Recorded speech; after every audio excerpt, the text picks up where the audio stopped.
What is going on, folks? It is the very first official YouTube video of the ATS report. That's right, the All Things Sports Report. I am your Chicago based host, Jordan JC. That's what you can call me.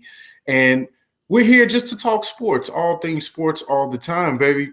Now, I am based out of Chicago, so of course, I'm going to give some love or mainly some love to teams like the Bulls, the White Sox, the Cubs, the Blackhawks, the Sky, uh, anything and everything Chicago based related. But I'm also going to dabble in some other things, whether it be just general issues or subjects on those leagues as well. Anything related to sports, you're going to hear me talk about it on a daily basis. So I want you all to rock with me. I appreciate everybody that's going to be, looking at my channel. I appreciate the support ahead of time, and we just gonna get this thing rocking, man. My first subject that I want to come to you guys on is this NBA in-season tournament. I want to get you all's opinion and comments on this because I feel some type of way about it.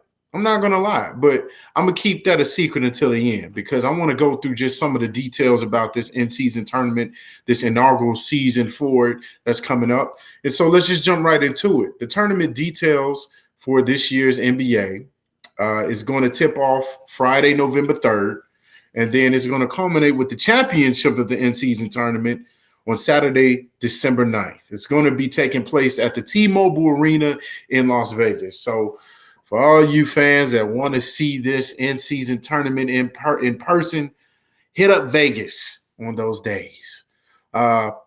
Here's the groupings that I've seen on NBA.com, the group draw results for the West and the East. First of all, there's, I believe, 5 teams in each grouping. And so there's 6 groupings. So obviously that's going to be a total of 30 teams. And so here's the results of that. In the West, we'll start in the West and just kind of go over every team's like skill set and who I may think may come out of it. And, as far as the champion out of each one, who will contend for that in-season championship. Anyway, West A. So we got the Memphis Grizzlies. Okay. We got the Phoenix Suns. We got the Los Angeles Lakers, the Utah Jazz, and we have the Portland Trail Blazers. Now, I'm not going to lie. This probably is the strongest grouping that I've seen out of the 6, whether it's in the West or the East. These are some strong teams. The only one that I'm questioning that may not be ready to compete on a certain level just because of lack of experience is the Portland Trail Blazers. Now, it's not that they don't have the talent. It's just that they're young. And plus, we all know that Dame Lillard is going out the door. He's requested a trade. And so they're probably just re-upping. They're going to revamp their team. They have Scoot Henderson, Anthony Simons. They got a bunch of nice talent on that team to really get it going. But at the same time, I don't think they're going to compete as far as the level of play on the other teams because you got the Utah Jazz, and those boys are really nice. That might be the next best team as far as their talent level with Larry Markkinen and those boys. They're pretty good. They were at the top of the league in the West for a hot second last year. So I wouldn't underestimate them in this play-in tournament. The Lakers, of course, we already know who the Lakers have. They have LBJ, Anthony Davis, and they just got a few nice pieces in trades. And so that team is re-upping, and they may be able to compete even more so than last year. LeBron always get what he wants, don't he? Then, of course, we have the Phoenix Suns, who I believe have underachieved ever since they've created kind of that superstar squad with CP3, Devin Booker, and KD. It just seems now that they're re-upping, and I believe that they did a very good job. Obviously, we're getting Bradley Beal. I mean, that's just disgusting on paper. Now you got Bradley, you got Devin, you got KD. That's nasty. That's just, I don't even know how that's even allowed in the league, but we'll see how they turn out, how they pan out, and how they play with each other because it's only one basketball, right? And then, of course, you have the Memphis Grizzlies who have Ja Morant. If he can never get out of his own way, if he don't shoot himself in his own foot. And then, of course, you got D Rose. Sorry, I had to shout him out. I know he's not as productive as he used to be, but I gotta always shout out D Rose because that's just shy till I die. But who I feel is coming out of this grouping, I'm gonna go with either Phoenix or LA. I think it's close. I think either Phoenix or LA. I have to see how Phoenix starts out playing though in the very beginning because to me they're kind of like how the Heat were when they got LeBron, Dwayne Wade, and Chris Bosh on the same team. The first couple of years, or rather that first year, they actually didn't mesh well. They had to kind of figure out, okay, who's going to be the lead dog, who's going to take a back seat, who's going to fill this role, who's going to do that role, and how can we all mesh together so that this thing can actually be at its best and just humming by midseason. And so I think Phoenix is going to take some time, but probably by midseason or in-season tournament, they may be okay. So I say Phoenix or LA. Okay, now we're going to the B West grouping. And of course, the first team on there, you have the defending champions, the Denver Nuggets, with Jokic and Murray and those boys, Porter Jr. and Aaron Gordon. You have the Los Angeles Clippers, Kawhi Leonard, Paul George. I've always felt that team underachieves just because I'm going to be honest. I think as Kawhi goes, they go. And I think he just – I don't know whether it's just too much load management or he's always injured or something is just bothering him or he just feels like he doesn't want to play into the playoffs. Like, I don't know what it is with him. I feel like he's just gotten too big-headed for his own good, and he's not necessarily the best team player. So that team kind of gets in its own way. I think they're very talented. So they may be okay, and at least in this play-in mid-season tournament, in-season tournament. So then you got the New Orleans Pelicans. Fairly talented squad, pretty good. C.J. McCollum, and of course Zion Williamson. I don't know what that situation is going to be like, but hopefully he can pay attention and focus during the season because he got a lot of issues right now. We'll just say that. I'm going to leave that for another video. We're going to talk about that. Of course, you have the Dallas Mavericks, and then you also have the Houston Rockets. Houston Rockets are, to me, they're just a team full of just I don't know if their talent. They have a lot of young talent on their team, but I just feel like it doesn't mesh together. I feel like they get in each other's way. They almost look to me like a summer league team, and so they're obviously on the rebound and regrouping. I feel like if they're going to really take strides, then Jalen Green needs to be the obvious number one of that team and take charge. And maybe they need to actually move some of these young talented pieces away, trade them for some veteran leadership so that the team can take that next step. Dallas Mavericks, another team that kind of gets in its own way. I don't know what Kyrie Irving's situation is going to be with them. Doesn't seem like when he came over that he meshed well with Luka Doncic's playing style because they kind of run the same kind of, style with the point at being a point guard and trying to manage the team and lead the team. So there's that. So out of there, obviously, I'm going to take the defending champions. They're the champions for a reason. High-octane offense. They have the MVP. In my opinion, should have been the third time MVP for this year instead of Embiid, but I got Nuggets coming out of there. Then you got the West C teams in the grouping. You got the Sacramento Kings up and coming with De'Aaron Fox, Domantas Sabonis, Buddy Hield. I believe Malik Monk is on that team. Very good group. Now, I just talked about the Rockets and how they all have this weird mix of talent. Sacramento, on the other hand, has the right mix of young talent. I believe that they know how to play well with each other, know how to mesh.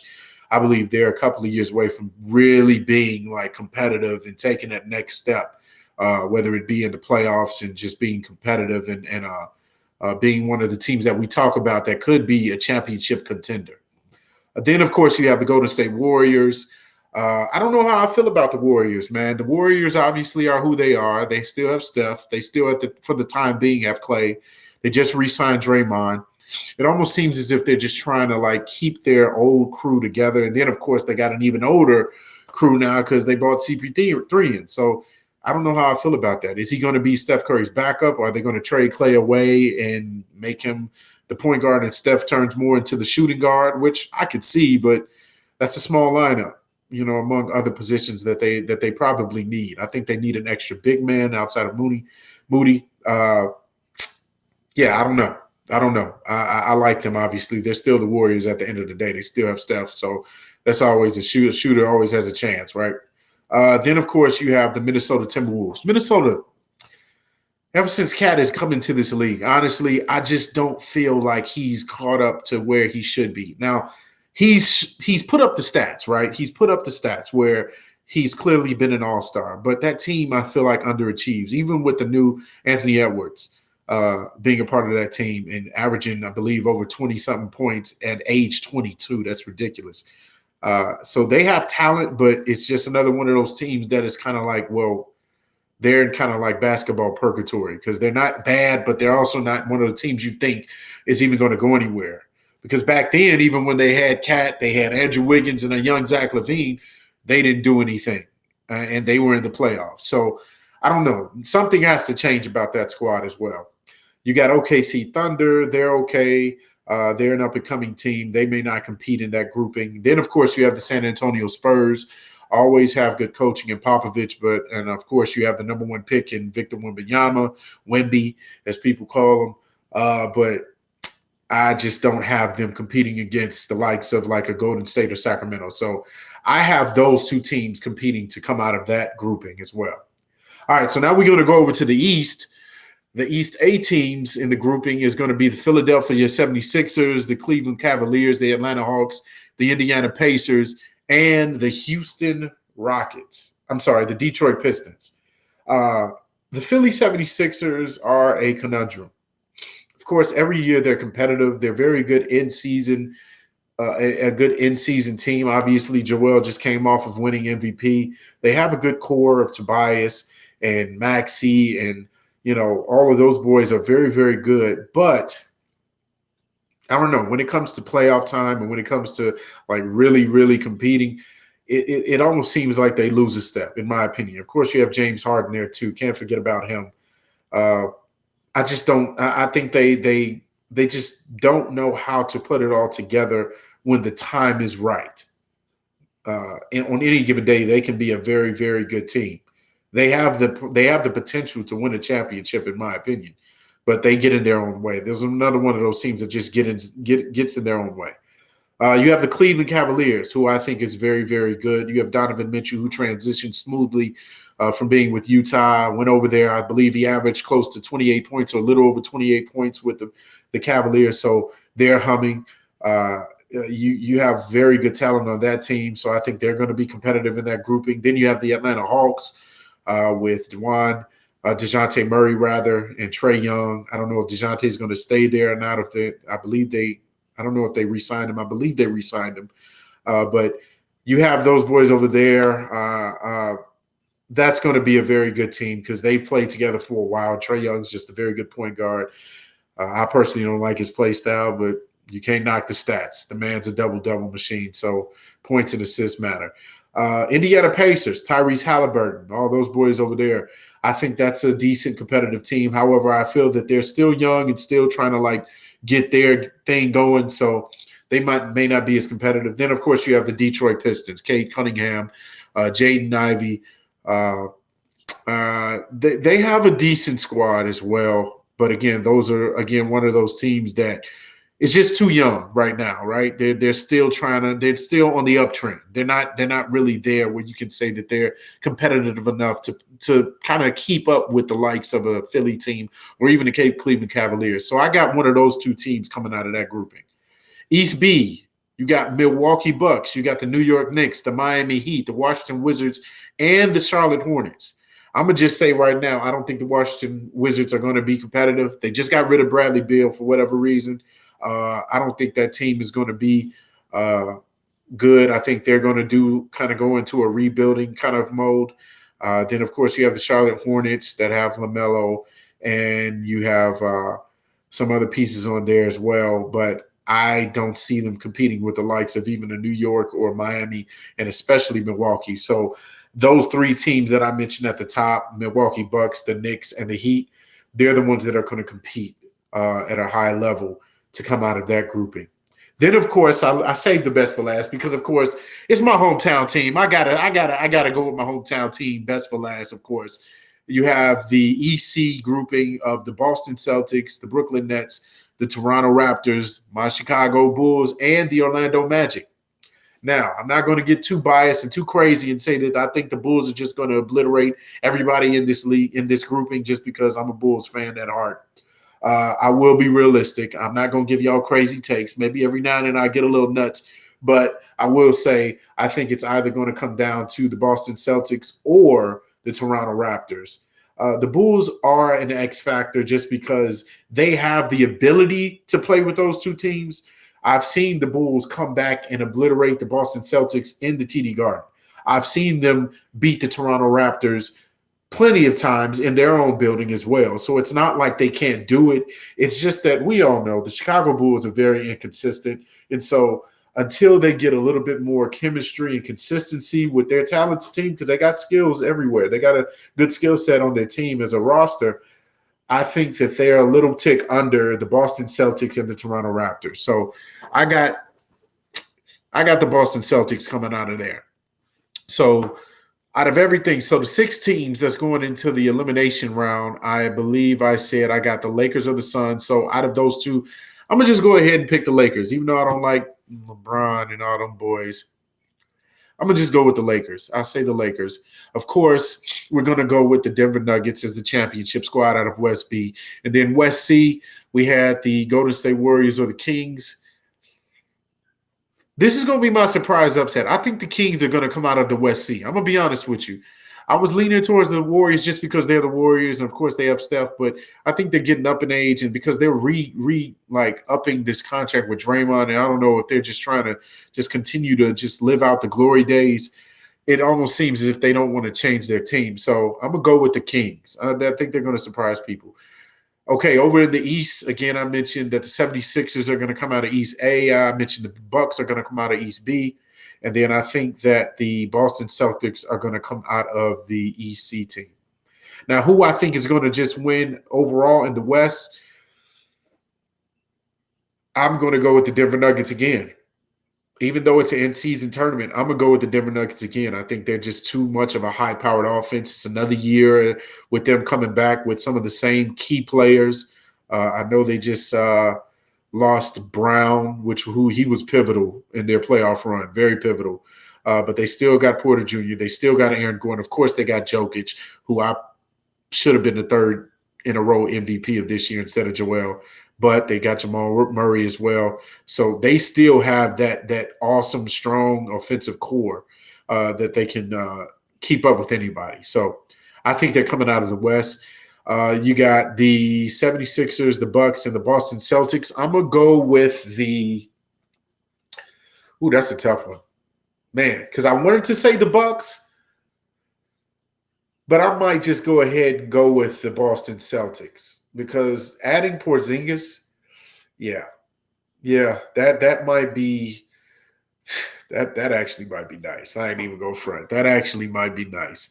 So I'm gonna go with the Boston Celtics going up against the Denver Nuggets. And honestly, man, that's a tough one. I'll say Boston. This has nothing to do with the actual championship, but I think for the in-season tournament, I think Boston is going to win the overall thing. I think Boston might do it. Now, just to give some more details, on this, in the knockout rounds, of course, as I just mentioned, it's single elimination.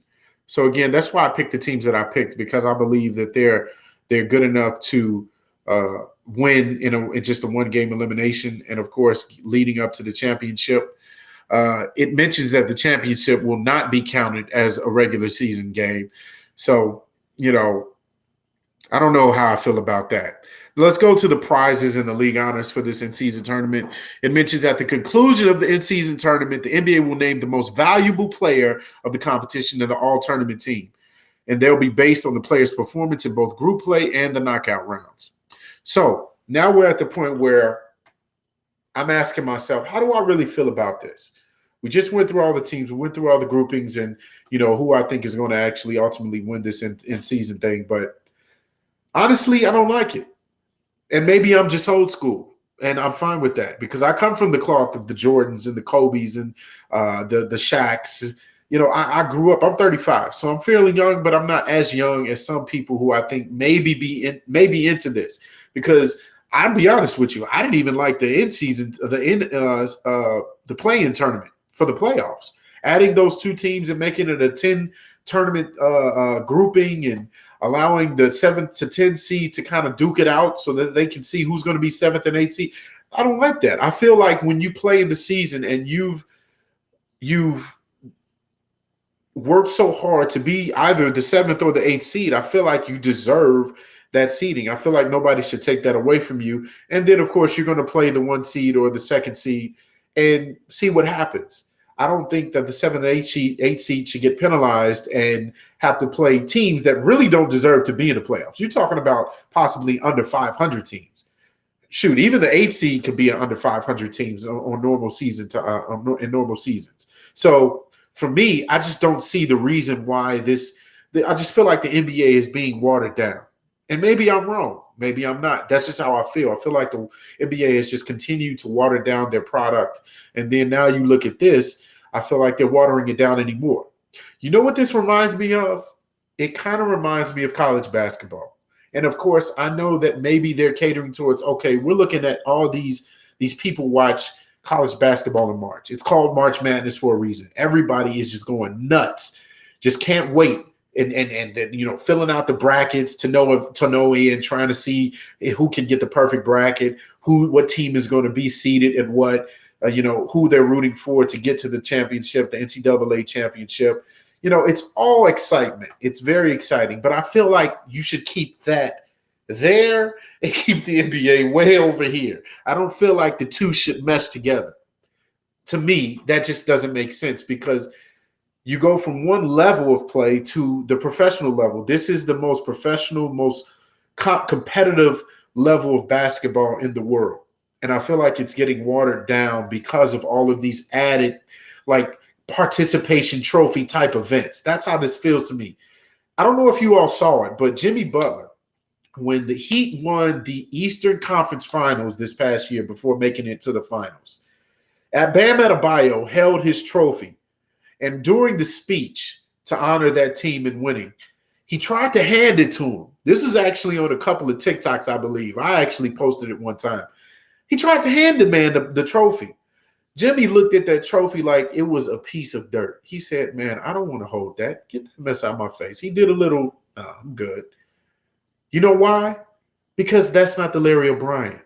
That's not the ultimate trophy. That doesn't mean that you're going to win the championship. He wants the real title.